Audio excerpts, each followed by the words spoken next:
Welcome back, everybody, to another episode of Steelers Draft Talk. I'm your host, Derek Bell. With me is my guy, Nick Martin, fresh back from Mobile. Appreciate you guys tuning in this week. On this week's episode, we're going to get to a little NFL Draft Q&A. So a way to get you guys involved in the show, taking some of y'all's questions on Twitter. We're going to go through, hopefully, a bunch of y'all's questions, answer those the best that we can, bounce some ideas off each other. But without further ado, let's get into it. Nick, how we doing, brother? I'm doing great, man. I'm doing great. Honestly, Mobile was quite overwhelming at first, but just being able to interview players, talk to a bunch of writers that I've looked up to for a few years. Maybe not talking to as many people within NFL circles as I wanted to, but just that whole experience, I thought it was just really great, and it's got me so eager. Just want to get through these draft prospects and just talk about them because I'm excited. Yeah, for sure. Yeah, the Senior Bowl, man, it's such a cool experience. I think that just seeing everybody, a lot of people, you see all the time on Twitter, interact with in that sphere, getting to meet up with a bunch of people. It's definitely something on my bucket list to do moving forward. Just just even the buzz around certain players like coming out of the All-Star events is I just think it's unique. It's awesome. There's guys that play well, and I'm like, man, I got to get to more of this dude's film, or guys that came out of nowhere that I haven't even watched yet that kind of I put down in my notes like these are the next players that you're watching. So it's always interesting too when someone's like, oh, this player was that amazing through all 3 days, and then you get to the film and it's like, I don't know about that. Like you more up and down. Yeah, everyone has, they see different parts of practice, their biases are formed. It's important to just kind of drain out the noise, trust what you see throughout. Yeah. I think that too is sometimes we do a little bit too much like generalizing. A lot of these guys that I saw like winners, of course it's all perspective and all opinion, but there was some up and down performances that I was seeing on like winners lists, just in my opinion. But yeah, let's go ahead and get into it. Obviously, these are going to be NFL draft related questions. We did have one question that I wanted to start off with, just because I think it's pertinent to the rest of the discussions, and that's going to be about what the Steelers are going to do potentially in free agency. Obviously, when we're taking draft related questions, what is it? First week of February. We're still really early in the process. So when we're taking these questions, we don't really know what the Steelers are going to do before free agency hits. That's always, a big thing that we've got to get checked out, before we can really talk, like narrow down the needs, I guess. But first question we're going to go with is from my guy, Chop on Twitter. Best guess / your preference for what we do in free agency. I think it's a really good question. I'll kick this one over to you. I have a lot of thoughts on what I'd like to see. So personally, in my opinion, I think they need to get out of Miles Jack's contract along with William Jackson's. Go try to re-sign Sutton and Terrell Edmonds. At linebacker, I think it's the biggest priority by far in free agency, because this linebacker class, you can find some guys throughout that might interest you, but the class as a whole is not very strong, and there's a lot of questions with guys at the top, especially. So you want to look for those options at linebacker. There are a lot of ways they could go with this. They could go with Tremaine Edmonds and do the brother reunion, though they're going to be putting a lot of cap dollars onto an off-ball linebacker. And Tremaine Edmonds has been a bit up and down in his career in Buffalo overall. This past season was probably his best season overall, especially in coverage. Still growing as a player. Very, very much would make a lot of sense for Pittsburgh. A Kaiser White that you mentioned on Twitter, he would make a lot of sense as well. But I think my favorite one by far out of the guys I've watched in the free agency list, Azeez Al-Shaair from the 49ers. You and I are about as in agreement on this one as possible. But Al-Shaair, I've seen a guy he has great range sideline to sideline, but he also he's everywhere in terms of just his instincts. Like, he's constantly reading screens. I see him making the correct run fits so often. The way he sifts under blocks, takes on second level blocks from tight ends. I just think that guy, D'Amico Ryans, is probably going to be the favorite to land him most likely. Mm-hmm. But I can hold out a hope that that Pittsburgh can offer enough of a contract. Mike Tomlin is appealing enough as a coach, obviously, that he would want to come in and be the starter at one of the linebacker positions. And I really think a guy like that is someone that you absolutely should be targeting in free agency. Yeah, the inside linebacker free agent class has a lot of guys I think make a lot of sense for the Steelers. You mentioned Kaiser White. Tremaine Edmonds is going to be the one that, Steelers Twitter has already discussed a good amount. And I'm not opposed to that necessarily. I'm not big on paying off ball linebackers that type of money that I think he's going to command, which is going to be in the high teens APY. But, even beyond maybe, the top name in Edmonds, I think there's a bunch of really good linebackers. Quincy Williams from the Jets. He's another guy who plays with, his hair on fire. I really have enjoyed watching him play. I wasn't really extremely familiar with his game coming into this season, but when I was doing my film work before the Steelers played the Jets earlier this year, and then when I was just kind of watching the Jets defense, because honestly, they were one of the most fun units to watch this year. He's just a guy that kept standing out, standing out, standing out. I'm like, man, this dude's a baller. But you mentioned Alshire. I mean, the 49ers, they got an embarrassment of riches over there. They got Fred Warner, Drake Greenlaw. They got two elite linebackers playing side by side, where Alshire has kind of been coming off the field. He only played about 30% of the Niners defensive snaps this season.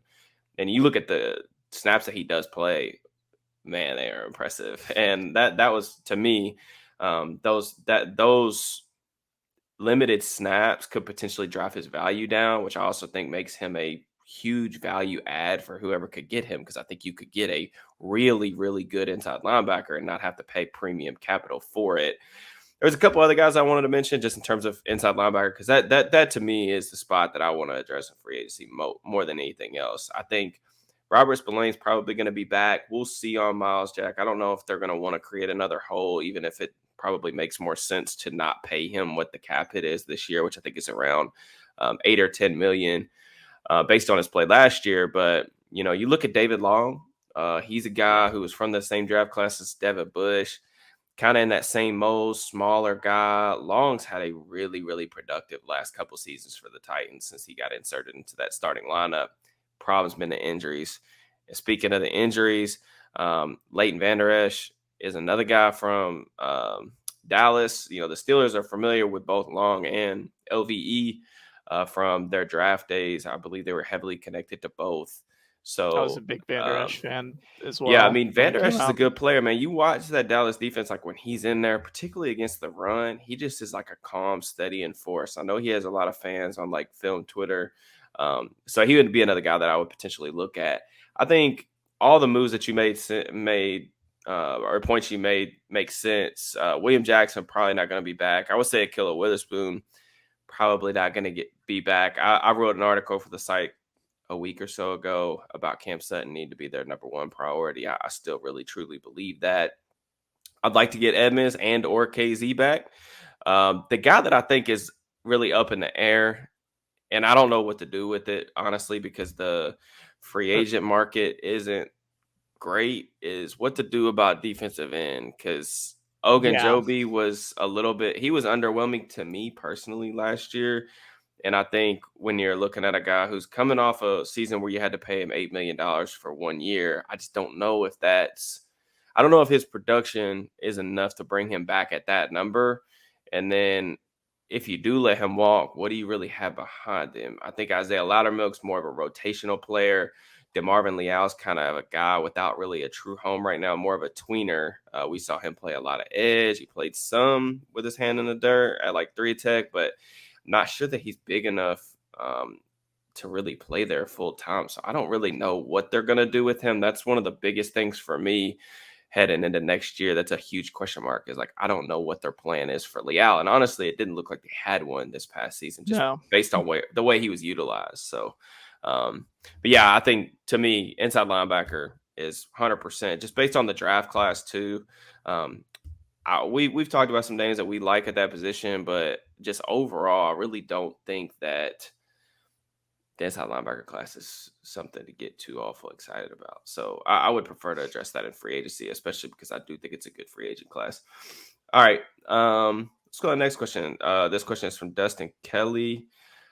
With the positions the Steelers need, offensive line, middle linebacker, cornerback, defensive line, what position can they afford to not draft in their first two picks and still get a good player? What position is the worst and they can't afford to pass up in the first two picks? I'll kind of take this one from the jump. I think the position they can afford to pass on is corner. And that's not to say that I don't want them to take a corner with one of their first two picks, because I really do. I want them to take advantage of some of this talent that is at the top of the draft. But if Preferably they double do, down.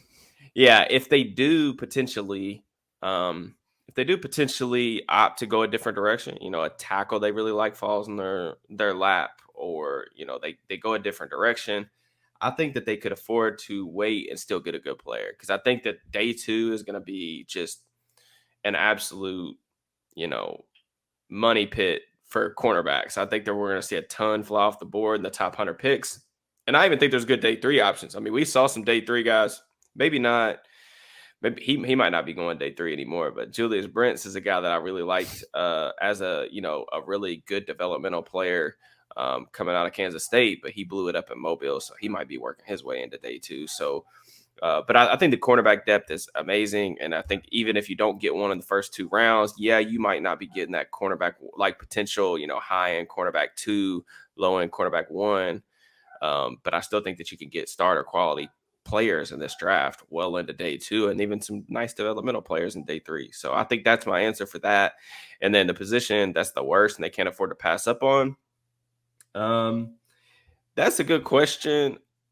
I'm not sure that there is one. I think if you're going to talk about, everyone, we got a lot of questions on Twitter, but it seemed like everybody's pretty much on board with needing to replace or upgrade at either left tackle or left guard. I think if you're going to do that, I think you probably, if you're going to do that next year, probably need to take a guy in the first 2 rounds. Like, I don't see very many tackles that I'm 100% in love with saying, like, hey, after the first round, is this guy going to be able to come in and play left tackle for you in front of Kenny Pickett day one? I don't know that I see that. And I even think that some of the guys that are getting mocked that I like, Paris Johnson, Broderick Jones, there's some little stuff that they got to work on too that I think that they're probably going to struggle with out the gate. Tackle's not an easy position to translate into the NFL. So I think that would be my answer. If you're planning on upgrading at tackle, I think that you probably need to take one in the first like 2 or 3 picks. And even then, I think it's probably going to be more of a competition thing to Dan Moore, where like he's going to have to lose the job or that guy's going to have to win the job, rather than us just, sitting there saying like, oh, well, he's going to be handed the job. So the offensive line class, somebody asked me on some Twitter right before I hopped on, but I just think the offensive line class in general is a below average class. We had 9 first round picks last year. I'd be surprised if we got more than like 5 offensive linemen at round 1 this year. So that would be the position to me. If I'm looking for a starter, I probably wouldn't wait very long to get a tackle. I overall agree. I would say big thing with me is I think defensive line is one of those positions. If they don't address in free agency, they have to address this year, because the questions about Ogunjobi in free agency for one, but also who else do they have besides Cam Hayward who can legitimately play along the interior of that defensive line, be able to play from like anywhere from the 0 technique to like 5 technique. They don't really have that on contract right now, and that's a big question I have, is defensive line more than anything else. Mm-hmm. Cornerback and linebacker, I do think they can wait on, mainly because of the cornerback depth is extremely strong. And the thing with linebacker is one of those positions that people will look at the top of the draft, and they'll say, oh, we need this because it's the highest position of need. And I'm just like, linebacker is one of those positions you can find guys a little later in the draft that end up contributing way more on a much less contract. If you're taking a linebacker very high, you're doing it because you believe he is that game breaking type of prospect, like a Mm-hmm. Roquan Smith, like early in the draft. Like, you wouldn't be taking that type of guy you wouldn't be taking like a Trenton Simpson at 17, who's kind of like a hybrid and has very specific types of roles that he can fill, but doesn't exactly have a defined role. you don't want to take that at 17. You want Yeah. to have a guy who's ready out the gate. That's one of the mistakes they have made in the past, where they took guys who weren't ready when they were when they were trying to compete now. And doing that at linebacker is definitely not the smartest idea overall. Offensive line, I'd say they could. I'm a little higher on the offensive line class as a whole. I think the interior is actually really strong because of a lot of guys who just have that position versatility. Guys like Steve Avila and Matthew Bergeron have played basically everywhere along the line, so you can kind of go into the draft with not this mentality of we have to replace so and so player. Let's take the best player and then go from there. Like that's where I'm gonna get with my next question after at some point, because the people are gonna talk about Mason Cole versus Kevin Dotson or Dan Moore, Chikuma Okorafor. Personally, my opinion on this is they need to get rid of Okorafor's contract. I think that is absolutely a ridiculous amount of money to be paying him, Hmm. considering the level of tackle play that he's put up and the fact that Dan Moore is just not he's barely behind him and he's still on his rookie contract. Like that to me is what I would be looking at overall.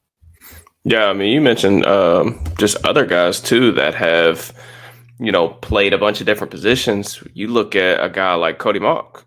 He had played almost Yes. exclusively left tackle, but then he goes down to Mobile. He plays, left guard. He plays all five spots, and there is versatility to be had on the offensive line. I think it's a good discussion on what you're going to prioritize. Are you wanting somebody that's established at one position that you feel like can come in and start day one for you, or do you just want to add the best player available and you just try to get the best five on the field?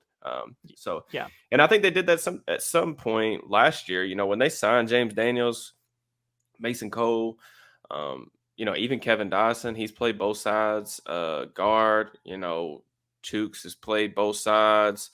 Daniels had played center in Chicago at different points. Mason Cole had played guard at certain stops. So they already have some of that, but I think it's an interesting discussion on with how they're going to make those pieces fit. Yeah. I do think that this is kind of a good segue into this next question from Eric Herm. Do you think it's possible they draft a center or right tackle and flip Cole to guard or Chooks to left tackle? So I think we just kind of go off of kind of some of your answers last time. I do think that anything is possible. I don't think that anyone on the offensive line, with the exception of James Daniels, is like an absolute shoe in saying we're not even Yeah. going to bother discussing trying to upgrade this position. I also don't think the offensive line is a complete travesty like it was heading into free agency last Yeah. season. So they've got a bunch of baseline, what I would call baseline starters. And what I mean by that is like, you don't have a general like black hole. Last year when they were entering free agency, they had a black hole at center that they knew, like Yes. Kendrick Green, God love him, literally torpedoed their 2021 offense because he was that bad in his transition to center. So they don't have that huge black hole right now. But I think that you could argue that four of their spots you wouldn't, pass up upgrading if the opportunity present itself. So, and I'm going to assume that Eric's question in terms of drafting a right tackle and flipping Cole to guard or Chooks to left tackle might be a Darnell Wright question. Yeah. I will 100% continue to say this. I'm a Darnell Wright fan. He has played left tackle. I would put him at right tackle, and I think he's going to be a rock solid starter for the next 8 to 10 years. That seem like a little bit of an exaggeration because not a lot of guys out of every draft class are going to start for 8 years. But I look at Wright's general body of work against quality pass rushers in the Will SEC. Anderson. What he's done against Will Anderson, what he's done against BJ Ojolari, he has gotten better every single year. He's extremely refined with his hands. He has surprising recovery ability to, mirror movements for a bigger guy. And I think he's incredibly impressive. And I think that there's still a lot of room for upside too. I don't know that he's going to ever be that island type pass protector that you just put over there against the Joey Bosa's of the world and say here go get it done one-on-one, or even some of the speed rushers that he's going to see maybe at the next level that can threaten him kind of across the or outside the shoulder. But I think he's a very good player, and if it comes down to it, and he's there at 32, and the Steelers really like him, they got a good chance to meet him at Mobile. I know you guys talked to him. I'm about that. I am about that. You talk about getting rid of Chuke's contract, like Wright's a guy, in my opinion, that could play at Yes. some point in year one, but definitely start year two. So I'm a fan there. I think for me, the answer to that question is you got four spots. I think that you could legitimately make an argument to upgrade any of those four spots aside from James Daniels. Without like maybe one huge glaring need, because I think I'm just a little bit higher on Dan Moore than the consensus. Yeah, I'm basically in agreement with you. I think one of the biggest things for me, I look at what the Chiefs did with how they like completely rebuilt their offensive line, not last offseason, but 2 off seasons ago, where they took Creed Humphrey and got Trey Smith like in the 6th round. Creed Humphrey was that type of guy. We thought he was a really good center at the time. We didn't think he was great, but we thought he would be like one of those players who could really contribute out the gate. And then he ended up being like one of the hugest reasons like why they ended up being so good offensively speaking. Years. And I look at a guy like John Michael Schmitz and what he did down in I'm Mobile, about to and say, talk about your guy. dude, yeah, it was so dang impressive watching him because he was moving out in space so ridiculously well. That's the thing we knew about him, but it was his ability to just absolutely steamroll guys off the line of scrimmage. Like there's so much power, there's so much um athleticism with him. I think there's a lot of scheme versatility you can get with a guy like John Michael Schmitz if they decide to go in that type of direction, and then maybe have Cole compete at guard with Kevin Dotson. That would make a lot of sense because they set themselves up in a position where they can have multiple competitions with the guys that have that scheme versatility, like Mason Cole, and like a younger guy like Kevin Dotson. So to answer your question, like I like they could go in so many different directions on offensive line, and I would honestly just put it in a broad perspective of take the best offensive lineman available and then work itself out from there. Yeah, I'm in agreement on that. I think I tweeted this out after I was kind of combing through some of the Senior Bowl stuff, just clips and everything else. I think I'm gonna end up having to go rewatch him because I definitely think I was too low originally. But John Michael Smith, I'm pretty sure I saw something the other day too, like 900 and something pass block snaps, 2 sacks. So I mean that's pretty solid too. And I think he's better known for like what he could offer you in the zone run game, which the Steelers love to run inside zone, split zone. So Yep.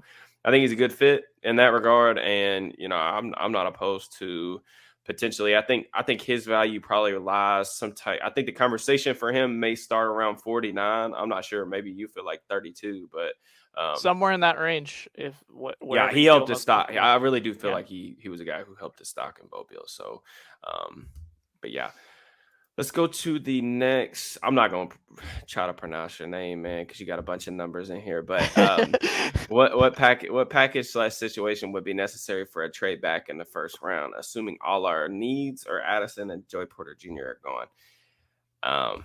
Again, I would just preface this question by saying like it's really hard to narrow down the Steelers' needs to a Yeah. T because we don't know what they're going to do at free agency. But I think just the general feel of the roster, and then assuming that Addison and Joy Porter Jr. are gone, there aren't a ton of guys that I'm seeing like in mock drafts that I'm getting sent to me, or like that like my peers, or people that I really respect are putting out, that I see like, man, I would love for the Steelers to move up from 32 or 49 to go get this guy. I think that over time, when we get a little bit better of a picture, maybe I'll have some names specifically, but right now it's still so hard to see like to narrow those things down. I will say this though, I've thought about this for a while, and depending on your perspective of the debate with Jordan Addison, the receiver, like how early they're going to take one, I am firmly of the belief that the Steelers are going to take a receiver in the first three picks. I would be extremely surprised if one of those first three picks was not a wide receiver. I don't think that there's going to be as many receivers taken early as the consensus. I do think that NFL Twitter, like is starting to come around on that, but I don't know that the NFL is going to really love this receiver class. It's definitely underwhelming in comparison to previous classes in recent memory. Um, One guy that I keep circling around to, just because I don't think he's going as high as people think. And I just think that the fit with the Steelers makes sense, is Jackson Smith and Jigba from Ohio State. I know Yes. you wrote him up for did a scouting report on him for the site. So if you guys want some like in-depth analysis on JSN, please check that out. But Smith and Jigba is a guy. I think if they take a receiver, they're going to be slot capable. Well, we already know he can do that. I mean, he was the leading receiver on a team that had Garrett Wilson and Chris Olave, who are both top 15 picks last cycle. Smith and Jigba didn't play this past season really because he was banged up. Nothing too serious, some soft tissue injury, right? Or what was he banged up with? It Something lower body, right? it was I believe it was a hamstring That's what I that thought. It was a just hamstring. that was nagging him throughout Yeah. the entire season. But you look at what Smith and Jigba can do. He's a refined route runner. He is surprisingly good after the catch, especially for not being an overly dynamic athlete. He's a chain mover. He can separate, but he can also like find a soft holes in zone coverage. Love him Extremely laterally. productive. Yes, I mean extremely productive. And I just think like when you look at the boxes that the Steelers could potentially be looking for, yeah, I think you would wish that he was a little faster, but the Steelers don't really prioritize speed at receiver. I mean, there's just other qualities that they really look for, and if you're trying to potentially offset that, you do have kind of Calvin Austin. I don't think Yeah. that they're going to depend on him as much as maybe most Steelers fans do, just because he is a day 3 pick who missed his entire rookie season. But you can kind of counteract some of Smith and Jigba's maybe weaknesses with Austin's strengths with his just overall athletic profile. So Smith and Jigba is one of those guys that I think, he starts getting to like the late 20s. And, if the Steelers really like his profile, like his tape, and they want to move up a couple slots and maybe give up a pick next year, or, one of their picks this year to go grab him and get that 5th-year option. I would be completely opposed to that. I don't know how you feel about that. Yeah, I'd honestly be in favor of a move like that if they decide to go with receiver early. I mean, the big problem with the slot receiver thing is Matt Canada is by far the biggest problem when it comes to talking yourself into a receiver early, because they just haven't been able to utilize the slot to its fullest capabilities. And a lot of that has to do with the scheme. A lot of it has to do with quarterbacks not seeing the middle of the field. It's a little of both. Another guy I would honestly preface that like we could go with in a trade down scenario. I did a mock draft recently where I was just doing nothing but Senior Bowl players to see what kind of draft I could get.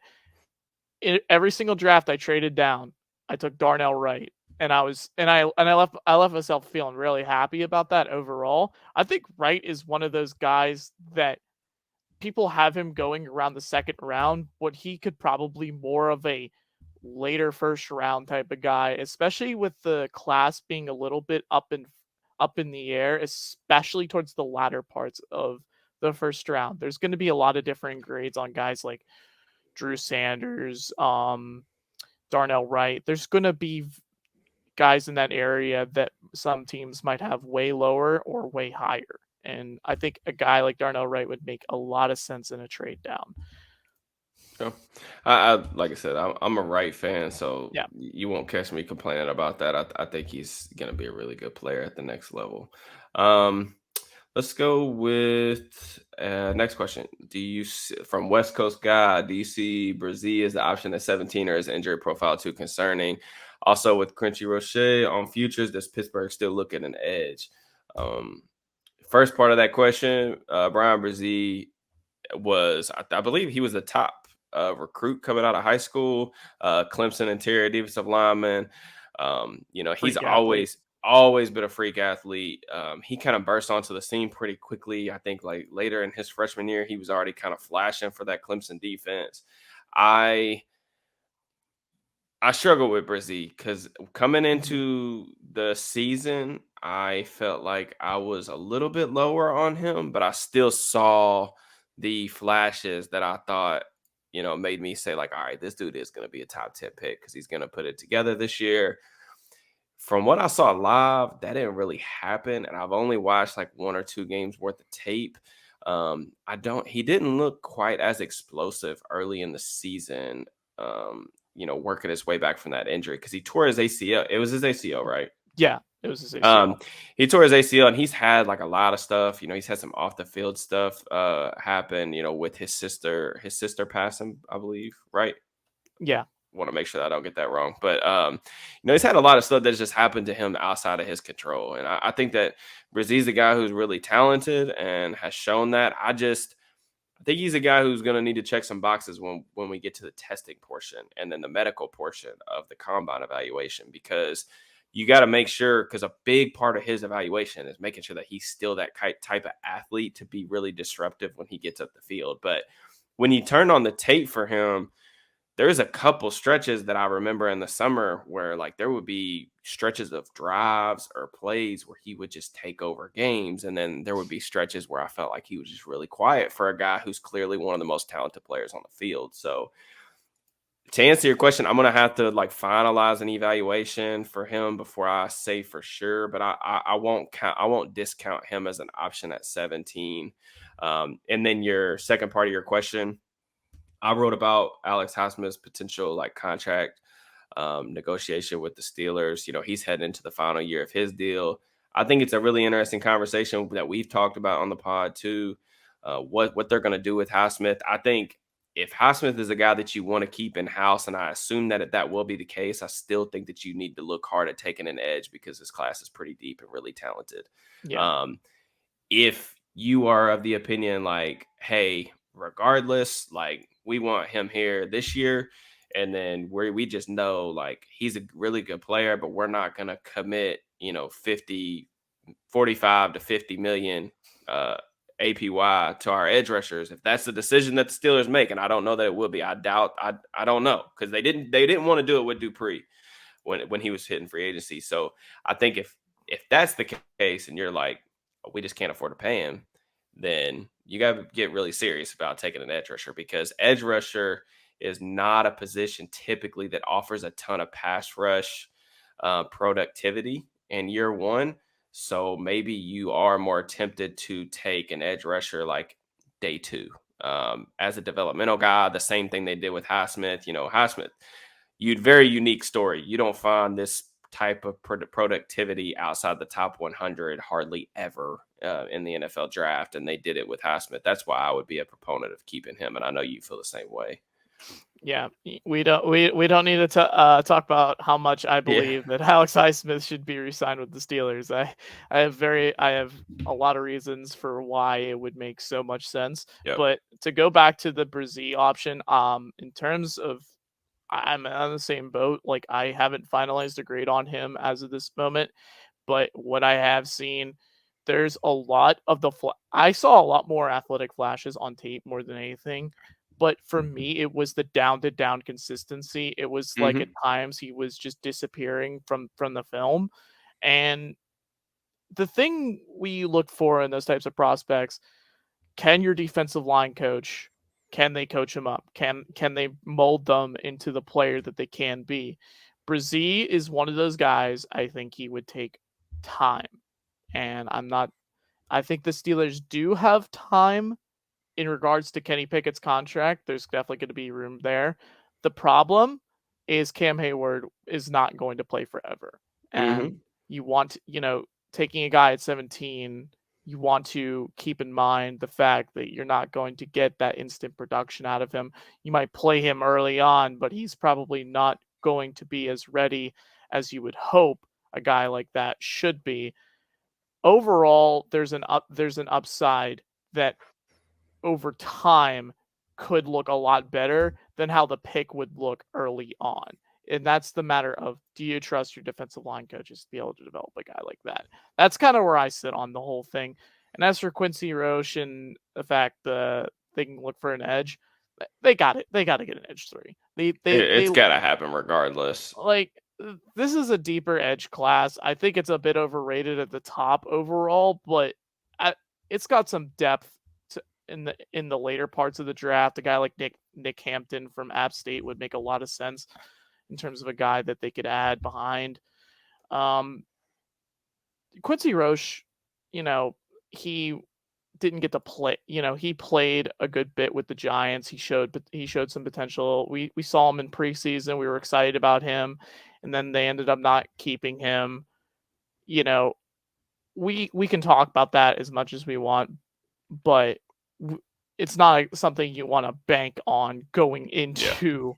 going into the season. You want to have some insurance behind, you know, your proven guys. You don't want to just bet it all on like a few chips that have very they have the potential, but they have very low capital attached to them Yeah. overall. I'm in the same boat there. I mean, Yeah. the Giants, he kind of fell into just more of a numbers game more than anything. I mean, they drafted Kayvon Thibodeau, they Yeah. drafted Azeez Ojulari. I mean, those guys are high profile dudes. I mean, there was never a path to him being a starter. And then, with that being said, all those other guys kind of get pushed down the depth chart behind those two. So um, I just I think that I was a fan of his coming out, and I thought that he had a chance to be a contributor, as a reserve guy.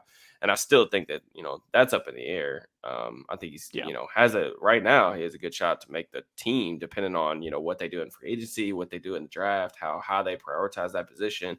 But he's just not somebody that I'm willing to depend on at this point in time.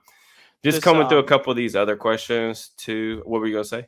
I was gonna say we should get to the Scott jersey question. I really like this one. Okay. Yeah.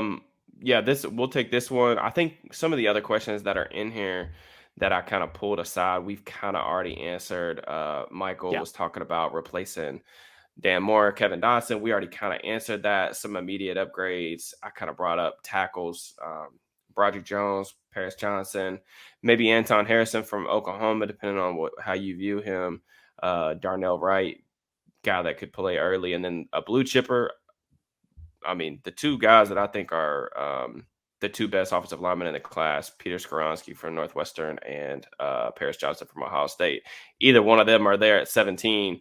Skoronsky to me is a guard, but I'd have no problem, plugging and playing him at guard day one, and I think he's going to be a good player. So, Yeah. but yeah, we'll get to this last question for Scott in Jersey. All offense or all defense, if you had to choose tackle, guard, center, and wide receiver, or defensive tackle, linebacker, cornerback, which way do you go? I'll let you kind of kick that one off.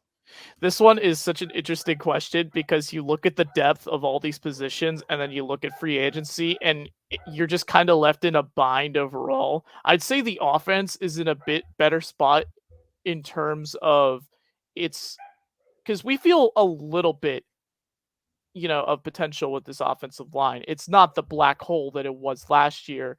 And wide receiver is a position that has the talent that you want to see. But cornerback, linebacker, and defensive tackle, those are drastic needs. Cornerback, they can't run the scheme that they can, and I just would feel terrible passing up on any of these corners in this Um, year's draft, especially like a guy like Gonzalez if he was there at 17. And getting a defensive tackle like a Keanu Benton or an Adetomiwa Adebawore, I'm a huge fan of him, by the way. I think he has that versatility to play um, with all over the line for a team like Pittsburgh with their hybrid defensive fronts. Maybe like a linebacker. The linebacker class is not great overall, but your guy Ivan Pace, who really impressed me Balling.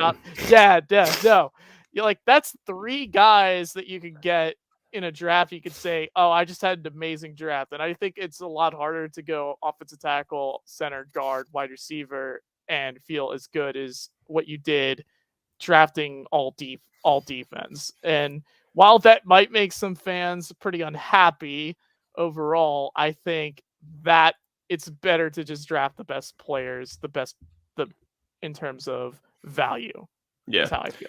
Yeah. I mean, my response to that would be pretty simple. I mean, the Steelers are returning all their starters with the exception of slot receiver next year on Mm-hmm. offense. And to Yes. me, I mean, while I do think that that's going to be addressed early in the draft, um, to me, the bigger needs is on defense. Not just because I think that they're going to go into it with maybe a hole or two, a potential spot that they would like to upgrade from day one, but also just I think that the defense, they haven't gotten as many of those high draft picks over the past couple of seasons. And I just think that you kind of need to replenish the cupboard a little bit. So you talked about cornerback. I mean, the Steelers are probably one of the very few teams that I can think of off the top of my head that don't have a single like player on a rookie contract on their in their cornerback room to develop. I mean, Yeah. who is that? I mean, James Pierre, but I mean, he's an undrafted guy, so I don't think I would even really call him I don't know that I could even really classify him as a developmental guy, really. Um, he's got some playing time, and I've pointed out some good things that Pierre does out there when he gets playing time. But They've tried a lot of Cam's stopgaps at that at that yeah, at that position. and the results haven't been great. Let's just be honest. They've really struggled to draft corners over the years under Mike Tomlin for whatever reason. It's been like the antithesis of how they've drafted wide receivers. But that can't stop you from trying again. That's always been my biggest thing. With like, well, they can't draft corners. Well, they've only taken one in the first round. Look at how many teams go back to the well after they have huge misses at certain positions. How long during Justin Jefferson's rookie season did we laugh at the Eagles for taking Jalen Rager? I mean, it was really quick, right? And then Yeah. what happened after that? They went back to the well. They got Devontae Smith. They traded for AJ Brown in consecutive years, and then now we're looking Yes. at Philly in the Super Bowl. So I think just because things don't work out, every now and then you draft the position. You Correct need your to, mistakes. yeah, you need to address, why did we miss on this player? Like, was it coaching? Was it evaluation? Was it scheme? Was it a combination of all three of those things? And then, Was it get just back at coaching? it and see what you can do to get better. And I think to me, that's why corner, I just think the class is it's so solid up and down, not just up at the top, but also like depth wise. I think they've got to come away with one and a guy that they can truly believe at least is going to be a starter at this level. So I would agree. Defense for me, just because I would want to replenish the cupboard. And, even in this hypothetical scenario where they did draft, all defense, you can go get a slot receiver in free agency. Like you Yeah. can go get a guy that can fill a stopgap for a year, and you can go to next year. Maybe you get something out of Calvin Austin if he's healthy this season. I think Also they got would to be watch just is fine. Anthony Miller, who had a good Yeah, training camp, true. and they were excited about him. There's That's a good definitely point. there's a lot more hope on the offense in terms of young bright talent than there is on the defense right now, and Yeah, that's what's most important. and that's the thing. I think with the offense, it's just a matter of development. Like you've got a Yes. ton of young guys, and we've talked about positions that they could potentially upgrade. And obviously, I think that they will look to do that in some areas. But the main thing is going to be continued development for these young guys. Kenny Pickett, George Pickens, Pat Fryermuth, Najee Harris. Like they've got the oldest, like some of the veterans on the offense, like Deontay Johnson, who's like 26, 27. I mean, Yeah. we're looking at a really young offense who really is still in the early stages of their final form. So I'm excited about that. But I think that pretty much does it for us this week. I'm trying to make Great sure. questions, everyone. Yeah, great questions. Yeah, I appreciate the feedback on Twitter too. Um, Greg was the only question that we didn't get to about doubling up on positions. We kind of did that, even though I didn't read the full question. I would again be 100% a proponent of doubling down at corner if everything gets addressed the way that I hope it does in free agency. Doubling up at corner, doubling up at offensive line, doubling up at defensive line, depending on like if you like a nose tackle enough, or if they don't want to address that in free agency, maybe nose tackle, defensive end. There's a lot of different possibilities. That question is definitely something that will be easier to answer, post free agency. But Yeah. appreciate everybody's questions. It was a really fun episode. I hope that we got to a lot of the stuff that you guys are interested in. Just again, appreciate the support of the channel. Please make sure you subscribe, youtube.com/all Steelers talk. And we will see you guys next week. Holla.